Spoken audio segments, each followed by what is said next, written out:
wanted, for the benefit of the pod and for our listeners and for everybody who would find this useful, to give a little bit of a cult primer from the research that I've done and the writing and journalism that I've done. So this will be Cult Facts 101, some useful models, the issue of consent and how problematic it is in cult discourse. And then also I'll talk about applying a famous list of cult techniques to various conspirituality celebrities that we've seen. So let's start with the 101. These are really the basics that I have lived, studied, taught on, and written about for the last 6 years or so. So number one, no one joins a cult. People delay leaving organizations that misrepresented themselves. So that is a direct quote from a cult theorist named Kathleen Mann, who kind of changed my life by uttering it over the phone one day. And it's really a profound statement because in two sentences, it deconstructs, I think, the most harmful narrative around cult recruitment that we have. And that is that adults freely choose to be indoctrinated and exploited. Like, no one chooses that. And if they appear to choose it, they have been coercively influenced. Now, the most pertinent comparison I think we can look at to drive this home is the question of why people stay in domestic violence situations. They're not choosing it either. Over time, they are groomed into confusing abuse with love while losing outside perspective and resources. And those losses can be gradual or they can be instantaneous. So if we replace a few key words in Mann's statement, we go from we get something like, no one wants to be in an abusive relationship. People delay leaving relationships that presented themselves as loving and safe. And I'll say more about the notion of consent from a legal point of view later, because it'll show what the cult studies people are up against when it comes to communicating this as public information and education. Okay, second main point. There are no solid, clear predictors for who is recruited to a group or who stays in a group beyond something that is called situational vulnerability. Now, situational vulnerability sounds like exactly what it is. It is a temporary disturbance or obstruction or difficulty that one has in one's life. A divorce, a sickness in the family, you've become sick yourself, you've moved. Let's say a pandemic broke out, and now you are vulnerable in some way. You've lost social connection. You might be struggling with mental health difficulties. You might feel isolated. And as a side note, if you want a detailed report on the emerging diversity of the QAnon cult and its outreach appeal, we're going to link to the last QAnon Anonymous podcast, which is excellent because they went down to a QAnon Save the Children rally on Hollywood Boulevard last week. And we have this picture from them of various levels of vulnerability that people are displaying. And also the fact that the group is so diverse that there's nothing really that connects them together socially or culturally, except now this cultic pursuit and association, and the fact that there's nothing that holds them together in terms of prior social status or culture or race or even interest is a really clear indication that situational vulnerability is at play. Okay, next major point. The content of the cult is not the point. Cults are political, they can be spiritual, they can be economic. That's what's going on with the Enron group back in the 90s. They can be military, they can be therapeutic, they can be based in self-help principles. And the reason that this is important is that if we focus on the content, we distract from the mechanisms. Also, if deception is the gateway into a cult, it's never really about what the cult leaders or their lieutenants say it's about. And I'll talk about deception a little bit later. So according to this framework, Somebody like Sogyal Rinpoche, who was the founder of Rigpa International, wasn't teaching Buddhism, even though he wrote, well, he didn't actually write, he had a ghostwriter for it, the Tibetan Book of Living and Dying. And he seems to be a Buddhist master. What he really wanted to do was to eat steaks and sexually abuse women. And Buddhism was the cover for that. We can say the same thing about Bikram Choudhury. He's very interested in his hot yoga, as we all know, but what he really wants to do is to exploit those around him for their cash and the women for sexual abuse. Now, Lyndon LaRouche wasn't seriously running for president. And if you don't know who he was, we'll link to him in the show notes. He was running a high demand group as a personal vanity project. And Tony Robbins isn't selling self-help or business success. He's selling an emotionally manipulative Ponzi scheme that you have to keep buying into and buying into and buying into. So if you don't get this part about the difference between content and mechanism, you wind up wasting time on something that we can call harm calculus, which is, well, I got these good things out of it, but then there were these nasty elements to it. You'll also start thinking in terms of the need to separate the teacher from the teachings. And these are really understandable ways of dealing with cognitive dissonance, but they ultimately really delay recovery time for people who have been in groups like this. The next point is, who are the leaders? Who is Anna Forrest? What's going on with somebody like her? If we're going to take Julian's story as an example, we don't really know, because they never submit themselves to psychological evaluation that anybody would have access to. Some of these people might be diagnosable with various issues: bipolar, narcissistic personality disorder, sociopathy, or what Daniel Shaw calls traumatic narcissism. But the fact is, we just don't know. In general, they have something about them that we can call charisma, which is not so much a property of them personally, so much as a product of the social feedback loops of reward and amplification that they generate. So it's not about the personality, which is why some people just can't get enough of Tony Robbins, and other people would rather gnaw their arms off than listen to him. Robbins is not universally attractive. His success depends on a social and structural contagion. So it's not about the person, it's about the network. Now, another main point is that there are spheres of influence that radiate out from the center of a cultic organization. And Hannah Arendt called them transmission belts. A lot of cult theorists call them front organizations or front projects and initiatives.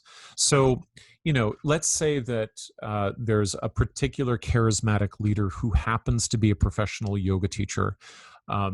The offering, the professionalization offer of training into a particular method so that a person can become a teacher seems to be a legitimate business proposition, something that you would pay for.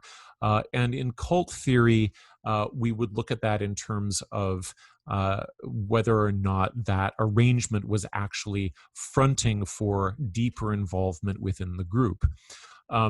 Now, this is where disaster spirituality comes into play, because cults are really good at offering apparently safe havens in times of crisis. And they're going to reach out, and they're going to do it through, socially acceptable means. So one of the things that I'm not getting to this week that I said I'd get to last week, which is Michael Roach's theology and how it actually is plausible and how it might provide some relief in the time of COVID. That's all locked and loaded and ready to go when the lockdown hits. And so he has, in the can, this content that he can offer. And as he offers it, it will be through what in cult studies we call a front organization or a front project that is selling something on one level, but on another level, it's actually functioning as a transmission belt that draws a person closer into the center of the organization. Okay, next main point. The mechanisms of cult dynamics exploit the tender parts of human relationships. They exploit the best parts of you as a human, your altruism, your yearning, your hope. Now, Julian had to go because he's got childcare to do, and so I hope he doesn't mind me, referencing his story in his absence. But I just want to reflect upon the fact that he shows up in that room at the age of 23, and he really wants to work on himself. He really wants to dig in and to go deep and to figure out how he can become a better person. And that drive is exactly what gets monetized. It gets commodified. It's a yearning that becomes the product of the actual yoga training. Now, another main thing that I want to say is that cult involvement can be traumatizing. It can cause significant psychological and cognitive impairments. It can destroy families. In more severe cases, the group works members into illness and destitution. In my own cultic experiences, I watched 2 people die because neither received adequate social or medical care. And in Roach's group, a young man I once knew had his mental health issues exacerbated by the cultic pressures that he was subjected to, and he was eventually thrown out into the desert, and he died there of exposure. His name was Ian Thorson. And in the very worst cases, members are ordered to murder their opponents, or they are murdered themselves. And I'll talk about Jonestown in a moment. On the whole, everyone who's recruited into a cult is defrauded of time and energy, often during periods in life when they would be otherwise doing crucial development. Cults break up families. They often break up marriages to reassign emotional investment to the leader alone or to their lieutenants. This is why cults are obsessed with sex as well, either pro or anti, right? If you can screw around with your members', so to speak, sex lives, if you can prevent them from having sex, or if you can force them to be polyamorous or to, partner swap, or to or to be transgressive sexually, what you're doing is you are violating, or you are encouraging people to violate or to damage very intimate bonds that pose a threat to the bond that the member is supposed to have with the leader. And so that's a very sort of clear pattern in most of the groups that we examine. And on that note, we have to say, and this is where I'm going to refer back to, the terrible news from Imran Ahmed, recovery from cults is relational. And so, the way that you're going to come back from being enmeshed in a high demand group is it's going to be through the renewal of, or the creation of, healthy social relationships. And so Derek asked Julian, and he didn't get to my answer on this, about like, when did you figure out that you were going to leave? And Julian said that he had this moment where there was a number of social circumstances that he named where Anna had started traveling, and she was maybe trusting her lieutenants with higher degrees of professionalization. Maybe she wasn't being as controlling as she was before. He said a lot of things like that, but then we really focused on, or he focused on, the moment of I'm relating to her as another human being in the class. Now, I had 2 moments like that as well. I won't describe them here because I've got some more stuff to cover, but what we have to understand is that you can have, within a cultic environment, the realization that the leader is a fraud, or the realization that something is off or something is toxic. And it may take you years after to actualize walking out the door, because the main thing that you need is the establishment or the restoration of actual healthy relationships in order for you to find a place to land. That's why deprogramming people from Scientology by actually kidnapping them doesn't work, because the person goes from one hostile environment into another. And that's why it was so special to hear Steve Hassan talk about the fact that when he was welcomed home by his family after 2 years in the cult of Reverend Moon, his parents just loved him, and his neighbors brought over cookies. So recovery is relational. Okay. So in the show notes, I'm going to give a bunch of resources that will help, I think, with some basic definitions from the literature that have been very useful to me and are standard within the discipline. There's going to be an excerpt from a book by Michael Langoni in which he describes the model of the 3Ds. So he says that the necessary components for the cultic organization are deception. They have to lie to you and to the public about what they're doing. Dependency. They have to create dependency amongst the membership, and then dread of leaving. These are the values. The one is a gateway, and then two sort of mechanisms that ensure that the person stays. Now, to talk about deception, let's just review a little bit back into our podcast history and realize that when we're talking about Judy Mikovits and Mickey Willis in Plandemic, they're lying. She's lying about her employment history. She's lying about the court case. He's lying by putting that B-roll footage of some SWAT team somewhere as though it's representing the moment that she was being arrested. That's not true. There's deception in the credentials of America's frontline doctors. There's Del Bigtree lying his ass off on Highwire and finally getting taken down off of YouTube. And then there's like subtle forms of deception as well, where somebody like J.P. Sears is cherry picking science for his comedy videos without, I don't know, really caring, I guess. I'm also going to put in, I think we did this before, but I'm going to put in again Steve Hassan's bite model. I'm going to offer a link to Kathleen Mann's mind model. So manipulation, indoctrination, negation of self, and deception.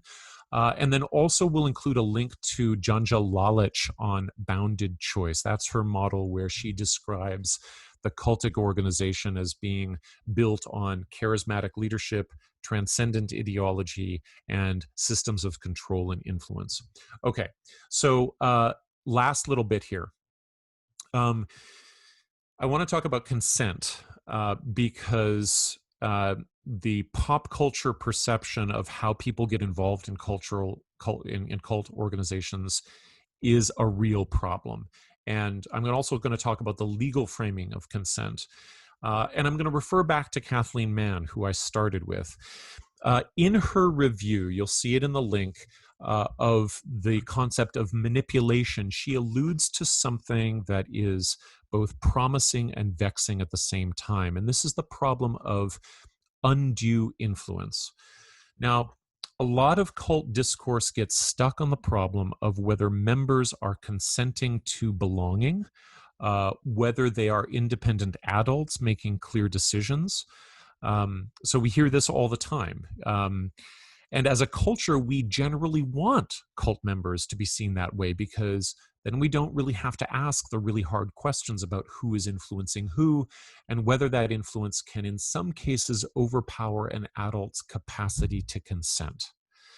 Now, more importantly and materially, lawyers who defend cult leaders, just like lawyers who defend sex predators, typically use arguments that either discredit plaintiffs or make them out to be willing lifestyle participants. So a good example here, again in your show notes, when James Arthur Ray was on trial for killing 3 people in his bullshit sweat lodge in 2009 in Sedona, his lawyers took exactly that line, that the victims had willingly participated in a risky process. They were adults who, for whatever reason, displayed terrible judgment. Quote, they could have left at any time, unquote, they argued, despite the fact that Ray was standing at the door to the sweat lodge, screaming at people to stay, after he kept them awake in the desert for something like 36 hours without food or water. Now, Tony Robbins' PR strategy argues the same thing when threatened with legal action after people get serious burns at his fire walks. And in general, I can say, as a cult survivor, that it's this idea that's the top obstruction to understanding how cults work. It's like this knee-jerk response to cult stories to say that the members were gullible, that they were stupid, that they used their unimpeded judgment to do stupid things, that they had daddy issues, that they have death wishes. Like that might be individually true psychologically for some participants, but that's not a predictor of membership, and nor is it a cause for being manipulated. So let's think for a moment about the pop culture phrase, they drank the Kool-Aid, which Derek used a little bit earlier. So I'm going to say something about that. You know, what this phrase does, not that anyone means it to, because the origin story has faded into history, is it kind of communicates a contempt for the 900 plus victims of murder in Jonestown. It characterizes cult members as children who want a kind of sugary high, and they'll willingly swallow poison to get it. But in actual fact, the Jonestown victims were forced to drink the mixture at gunpoint. And it wasn't Kool-Aid. If you're interested in that, it was something called Flavor Aid. And it's pretty much assured that all of the 300 children were forced to drink it by their parents, or they were injected with it, or they had it squirted into their mouths with syringes.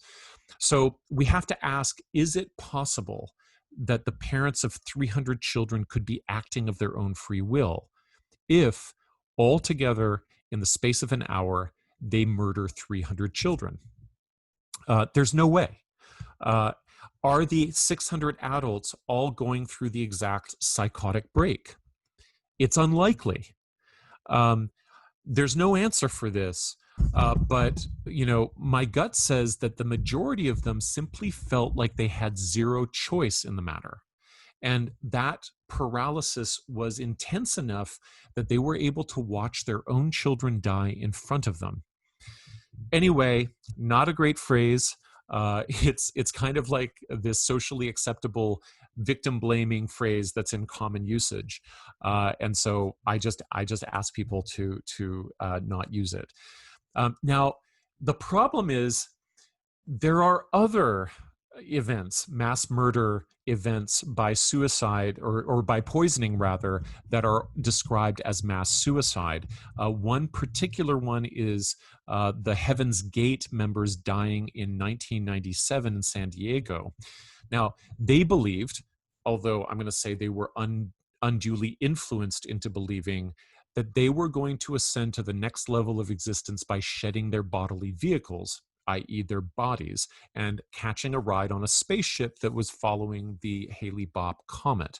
So we'll link to an excellent podcast on that history, and it includes a long discussion of whether the members really consented to it. And here's the thing, there's this religious studies scholar featured as an expert on the podcast, and he swears up and down that this was all voluntary, that it was a chosen religious practice, that people who had become like family members to each other all engaged with full consent. And this points to a big conflict in the history of cult studies, because religious studies people, or some of them anyway, really want the event to be about religion and personal choice. But what this misses is two crucial things: that the cult's content is a cover for its real objectives, and number two, that the claim that Heaven's Gate is a religious practice undertaken freely ignores the lived experience of being indoctrinated over a long period of time to believe things that you wouldn't have believed outside of the context of exploitation. So from a survivor point of view, Heaven's Gate members were coercively influenced for years before they swallowed those pills and that vodka. The fact that they looked like they were engaged in a religious ritual says everything about the effectiveness of the indoctrination, and very little about their authentic beliefs, which we don't really have access to. What we have access to are their performed confessions and goodbye notes, but we have to look at them through years and in some cases more than a decade of indoctrination. Now, two examples of how the law has dealt with this stuff.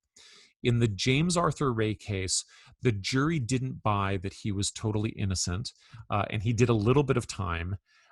And more recently, Keith Rainier of Nexium was convicted of a bunch of stuff: sexual exploitation of a child, child pornography, sex trafficking, attempted sex trafficking, identity theft, trafficking, forced labor, conspiracy to alter records, sex trafficking conspiracy, racketeering conspiracy, and wire fraud conspiracy. Now, he was not convicted for undue influence or for taking up, people's time and their life energy for 20 years.